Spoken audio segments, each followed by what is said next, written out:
Hello, hello, hello, friends. So, Jalila T here. Hashtag your $1,000,000 baby. You don't know why my little hashtag over here keeps falling apart. I don't know what is happening right now. But if you are tuning in, today we are going to talk about how to find events. I'm going to give you some badass tips because I noticed that a lot of you have been struggling with what to do, right? Where do I start? How are you able to find such dope events? Where are you finding them? And how can I be a part of this too? And I mean, $1,000,000 baby is only one person. So I literally cannot carry everybody with me. Plus, there's others of you that are not in the same area as me and you need a little help, right? Because events are going to help you network properly. Events are going to help you find those eagles so you can soar to success quickly, right? And get those promotions. Events are going to help you find new customers, fresh fish, right? So you can stop shopping and fishing in the same pond that you've been fishing in. You've been fishing in for months, and guess what? All the fish are dead, right? You got to get some alive fish. So events is one of my keys to success. You know, I'm really great at networking. And I really, events is what has made me successful in the last business. It's also what's making me successful now. And I had to remember that. Oh, Kayla, you love my hat. Thank you. So if you are just now tuning in, please make sure that you comment below with where you're watching from. And that way I can give you a shout out, right? Because I want to make sure that everyone is acknowledged every time they tune into one of hashtag $1,000,000 babies videos. So let's talk about events. Let me give you some substance here because I know my type A people are probably like, oh my God, girl, get to the point. Cut the small talk. Just give me the juice, okay? Give me the juice. All right, so here's the juice. So one of the places that I will tell you is the bomb.com for looking for events is Facebook. Literally Facebook. I mean, to the point where it's even super annoying every time you go to RSVP or say that you're interested in an event. And guess what happens? All your friends that have been interacting with you now see all your business and see that you done clicked on this event. Now the event became popular just because they saw that you were interested and they're like, let me see what she's interested in. People are nosy, right? And then it just keeps going from there. So literally Facebook is like the #1 source for events. I will tell you that. And you literally just need to start paying attention. Like a lot of the events, especially the local ones, are right there in your face. You're just ignoring them because you see so many of it that you don't even pay attention. So open your eyes, right? And one of the key things that I do is even if I can't fully RSVP, I at least click interested because interested will throw it in my event section. So then when it's time for me to do my calendar, I can go right there to it. Hey, Tammy, thank you for tuning in. I can go right to it. And then I have it for safekeeping so that when I go to plan out my calendar, the events are right there. I can click on the prices. I can click on the event details, the time, all of that, and I can schedule everything in. So when you see that somebody's interested in an event, you click interested too. If you really, if it looks like something that's dope or interesting, or you think that you're going to get, a nice group of people to network with, click interested, right? And then you go back and you look at your month's worth of events on Facebook. The other thing, hey Carl, thank you for tuning in. The other place on Facebook is in the actual event. So Facebook has made some changes. So here's the thing, you really got to start paying attention, right? So when you go into the event, I want you to scroll down. There's always going to be more suggested events in your area, literally scrolling below like the event information, the main information page to the event. There's also a right column in the event that gives you more suggested events, right? Also, when you see that someone is interested in an event in your newsfeed, directly under the event, there's usually a whole nother scroll with what? More events. So Facebook is literally like your #1 source for finding events. So it's not that hard if you actually pay attention, okay? So the next place is still Facebook, but it's a different part of Facebook. So Facebook groups, right? So you want to start making sure that you are paying attention in those Facebook groups and you're joining groups that are going to benefit you. I mean, obviously you want to join groups to network with people that have common interests, but also join some other business-oriented groups. So typically you want to do like, I don't know, there's different groups that I'm in, like Powerful Women in Business, or there's vendor events, right? Because vendor events, I mean, how easy is this? Where is the hashtag easy button when you need it, right? The vendor groups, all they're doing is advertising their events because they're looking for people to be vendors.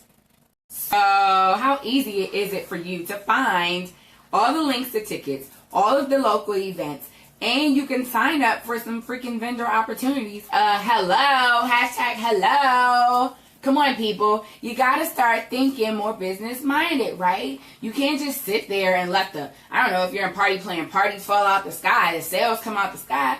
Listen, nothing grows on trees. Where's the money tree? Where's the party tree? Where's the sales tree? Somebody point me in the direction, okay?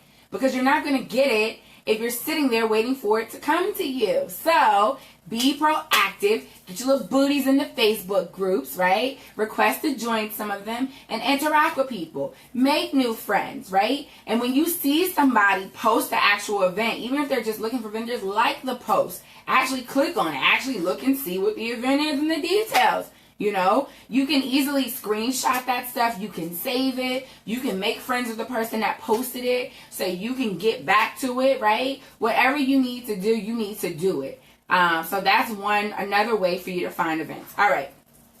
Next up, Instagram, right? So Instagram is really, really amazing because it's full of pictures. So you're not going to get a lot of hogwash. You're not going to get a lot of drama. But if someone is posting about an event, you better believe that they posted like 5 or 6 times, maybe even 15, depending on how long they promoted it, in their Instagram. And it's easy to find. So literally, like if you saw, I don't know, I can't think of the groups that I'm, like the people that I follow. But on Instagram, what you want to do is you want to follow groups that are like about investing in yourself, right? Or entrepreneur type groups, or groups where it's people that that they like to network or put on events, or like different organizations, because they like to post the stuff on Instagram, and Instagram it's easier to find. Like, so like if you know, I don't know, I'll just say Curation DC, right? Let's say you're following Curation DC and they have like art type of events or whatever, right? But the thing is, like, Instagram goes very fast. So you've got a couple of things that happen. You see it, and in the blink of an eye, it goes away, right? Because your feed is constantly being shuffled. Just kind of like Facebook, but it's a little easier because they have like a save button. You can literally click save on a post now, which has been phenomenal. My saves have like tons of events in it, so I can refer back easily. And if you forget to click the save button on Instagram, it looks like a little white flag or whatever. But if you forget to click that, then all you do is, hey Don D, yes, all you do is you go back to the same group's Instagram page and all their pictures are right there. So it's easy for you to like go and refer back to it, versus Facebook where you feel like you're shifting through pictures and pages, like it's really annoying. That takes forever to load and things get shuffled even in the albums. Like, it's really annoying. Instagram is super easy, super fun. There's tons of graphics. They post the same graphics over and over, just different variations, so it's much easier for you to remember, for you to see, for you to, even leading up to it, they're on it like white on rice, because Instagram is very picture oriented. So someone like me, the visuals are great, and I just like that it's easier to use. And it seems like most organizations are going through Instagram versus Facebook just because of how it operates, and it's easier. Okay, so Instagram is next. The next place that I will tell you is Eventbrite. So you guys saw that earlier in the week I went to this dope white party and everybody was like, how did you find that? Where are you finding these events? You know, I want to roll with you, blah, blah, blah. Well, here's the thing, right? Like, I look everywhere. So Eventbrite, that was actually on Eventbrite. I actually found it on Facebook. But I had to purchase the tickets through Eventbrite. So did you guys know that Eventbrite, other than like PayPal, is really like the #1 ticket selling type of website that everyone is using? They use it because it's an easy setup. It merges with the other, all you have to do is set it up on Eventbrite, and you literally insert the link and people can share it. And it's just super easy, and it collects everything in one place. So this is literally the marketplace. If there are tickets sold, you need to go to Eventbrite. I promise you, most of them are doing it through Eventbrite. So Eventbrite, what you don't know is it's an actual like portal where you can like register and you can create an account on Eventbrite. And even if you don't, you can still search for local events. So like even after you register and you register, even if it's a free event, if they've set it up for you to register so they can keep track of the count, after you register or pay for your ticket, it literally will list other local events in your area. And you could just click through them. Like they will just keep coming, keep coming, keep coming, keep coming. And I mean, you could search for so many different things. So if somebody has posted something on Eventbrite, like whatever it is, you'll be able to find it and you'll be able to access it, and you can just buy tickets, right? Because it's on there, so it's not usually like a close to the public type of thing. If it's on Eventbrite, it's usually open to everybody. So whoever clicks on a link, whoever pays, whoever registers, they're going to the event. So Eventbrite is the way to go. And don't get overwhelmed, because even if it's on Eventbrite, that does not automatically mean that you have to pay for it, right? Just like Facebook. It doesn't automatically mean that you have to pay for it. So here's a good rule of thumb. You know, you can keep a budget for how much you want to spend on events. But what you need to do is at least go, like right now, we're at the end of June. So you're a little behind, but you need to go and seek out and make a list of events that you're interested in attending for the month of July and the month of August. And you write down the location and you write down the price. And then what you do is you go back and say, you know what? I have this much to spend on tickets, so I'm going to go to this, this, and this. And then you'll notice that a lot of them are free.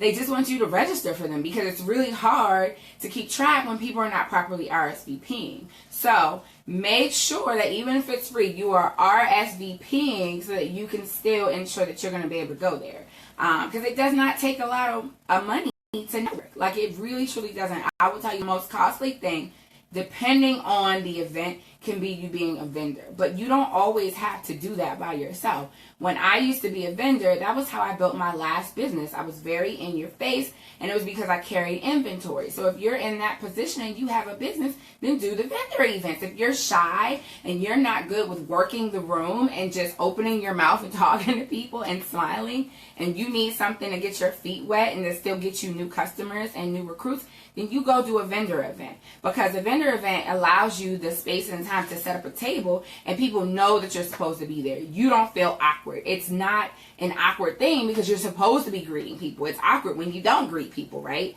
So people tend to be a little nicer, and you can kind of tackle your fears because you know that you're supposed to be here. You know that you're supposed to be at this table, right? There's a purpose for you to be there because you paid for it. So if you're not quite in the arena where you can just go and network on your own, then you want to do that, okay?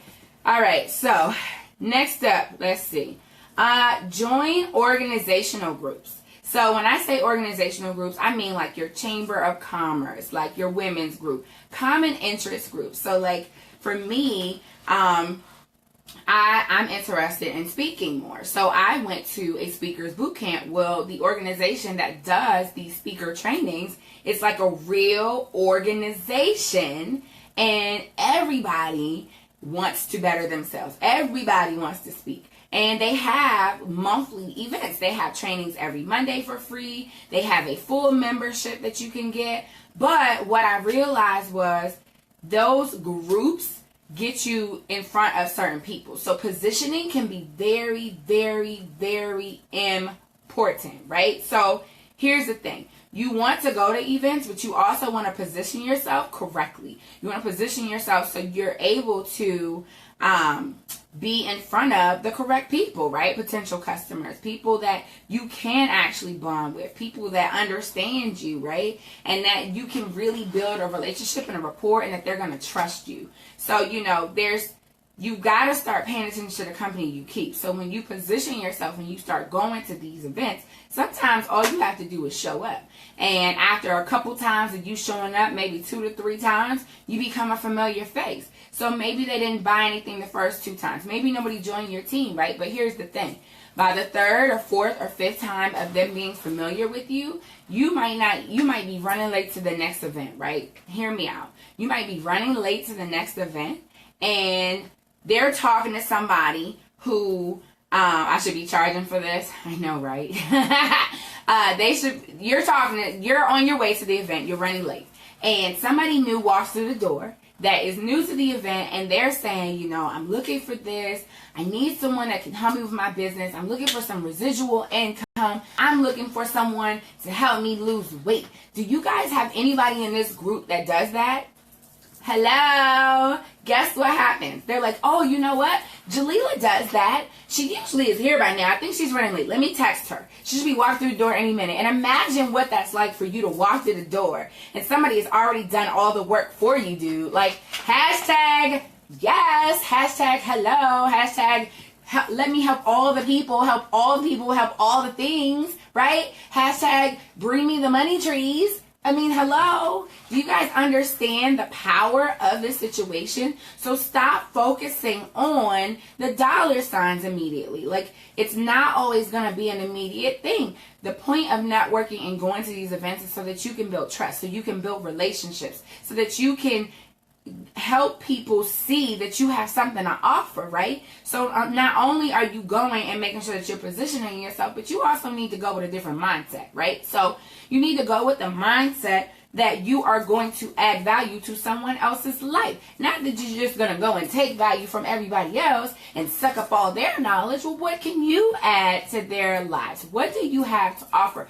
What is it that people need that you have, right? And maybe it's not your product or service in that moment. It could be just a word of advice because, like for me, I've been an entrepreneur and I've been doing this for 6-7 years now on my own. I don't have anybody else in here paying the bills. It's just me, right? So maybe, there's some times where I'm there and sometimes the value that I'm adding to someone's life is not just about weight loss and health and wellness or, residual income. It could be that they just need some encouragement from somebody who's been in their shoes, right? Like they just need a new friend that gets it, right? And maybe that person is you. So position yourself and pay attention to the company you keep. Because I'm telling you, sometimes all you got to do is show up. Sometimes you just need to surround yourself with the right people. And sometimes that one group can lead you to 100 different connections, 100 different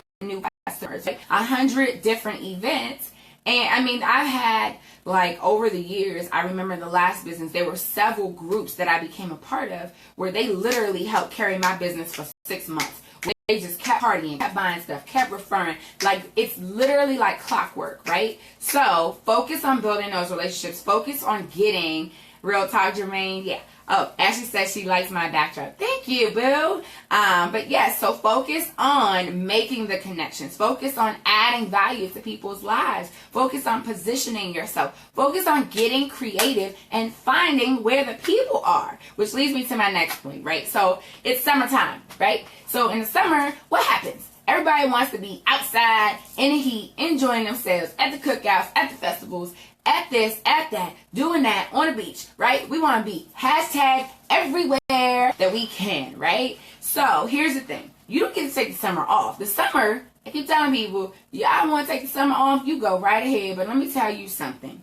Business is before pleasure to $1 million baby, okay? And I will take that over anything. I go to the beach. I go to the pool. I go to the gym. I go to the wine festivals. But you better believe that I'm not leaving without networking with the people, right? So you need to understand that summer is the prime season for you to plant so many seeds. You gotta go. You gotta get your little booty out of the house. Stop complaining about it's hot and go and plant those seeds. Go talk to people. People are out. People want to be talked to. People want to have fun. It's so much easier to bond because they're like dancing at concerts, right? You can bond with somebody just from dancing with them and vibing over a song, dude. You can vibe with somebody on the beach because both of y'all done got smacked down by the waves and you just happen to be next to each other. Like, it's so easy to do. So get your little booty up.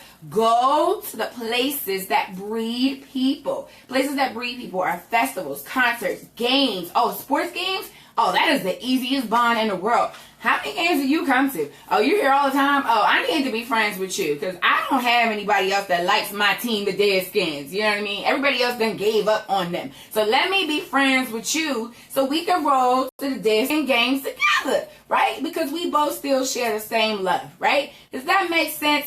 You know, you just got to start thinking differently and expanding your mind. There's so much to do, especially if you